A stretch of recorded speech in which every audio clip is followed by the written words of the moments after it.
اللہ کے بابرکت نام سے شروع کرتا ہوں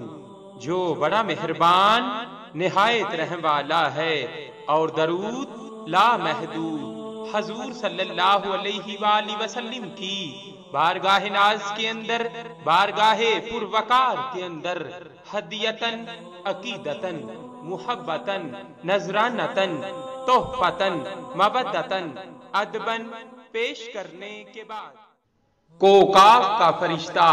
ایک دن حضرت جبرائیل علیہ السلام دربار رسالت مآب صلی اللہ علیہ وآلہ وسلم میں حاضر ہوئے اور عرض کی، یا رسول اللہ صلی اللہ علیہ وآلہ وسلم، میں نے آج ایک عجیب و غریب واقعہ دیکھا۔ حضور نبی کریم صلی اللہ علیہ وآلہ وسلم نے پوچھا، وہ واقعہ کیا ہے؟ حضرت جبرائیل علیہ السلام نے عرض کی، یا رسول اللہ صلی اللہ علیہ وآلہ وسلم، مجھے کوکاف جانے کا اتفاق ہوا تو میں نے وہاں آہو فغاں رونے چلانے کی آوازیں سنی۔ جدھر سے آوازیں آ رہی تھی میں اس جانب گیا تو مجھے ایک فرشتہ دکھائی دیا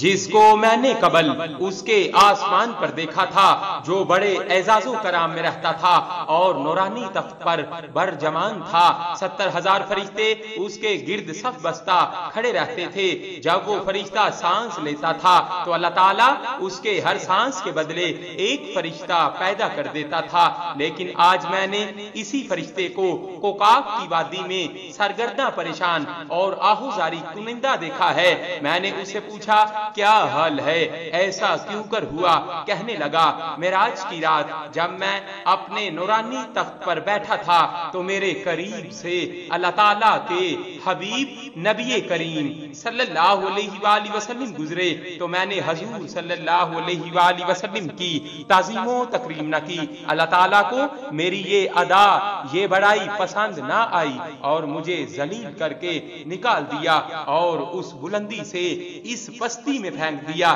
پھر کہنے لگا، اے جبرائیل علیہ السلام، اللہ کے دربار میں میری سفارش کر دو کہ رب تعالیٰ میری اس غلطی کو معاف فرمائے اور مجھے دوبارہ بحال کر دے۔ یا رسول اللہ صلی اللہ علیہ وآلہ وسلم، میں نے اللہ تعالیٰ کے دربار میں نہایت عاجزی کے ساتھ معافی کی درخواست کی تو بارگاہ الہی سے ارشاد ہوا کہ اے جبریل علیہ السلام، اس فرشتے کو بتا دو اگر وہ معافی چاہتا ہے تو میرے حبیب صلی اللہ علیہ وآلہ وسلم پر درود شریف پڑھے۔ یا رسول اللہ صلی اللہ علیہ وآلہ وسلم، جب میں نے اس فرشتے کو فرمانے الہی سنایا تو وہ سنتے ہی حضور صلی اللہ علیہ وآلہ وسلم کی ذات اقدس پر درود شریف پڑھنے میں مشغول ہو گیا، اور پھر میرے دیکھتے ہی دیکھتے اس کے بالوں پر نکلنا شروع ہو گئے اور وہ اس ذلت و پستی سے اڑ کر آسمان کی بلندیوں پر جا پہنچا